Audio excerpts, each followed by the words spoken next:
malakas na pagsabog ang dumagundong sa mga residente ng lungsod ng Puerto Princesa kahapon, kung saan nakalaunay na pag-alamang may kaugnayan umano sa paglulungsad ng Long March rocket ng China. Ayon sa Western Command, ang mga posibleng bahagi ng debris ay bumagsak sa karagatang sakop ng Palawan. Ayon sa Philippine Space Agency, tinatayang 29 nautical miles mula sa Puerto Princesa at 20 nautical miles mula naman sa Tubata Harip.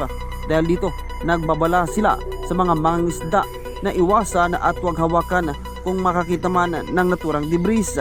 Ayon sa Westcom, agad nilang ipinakalat ang kanilang mga tauhan upang magsagawa ng malawakang paghanap at masecure ang mga debris na posibleng makita sa karagatan ng Palawan.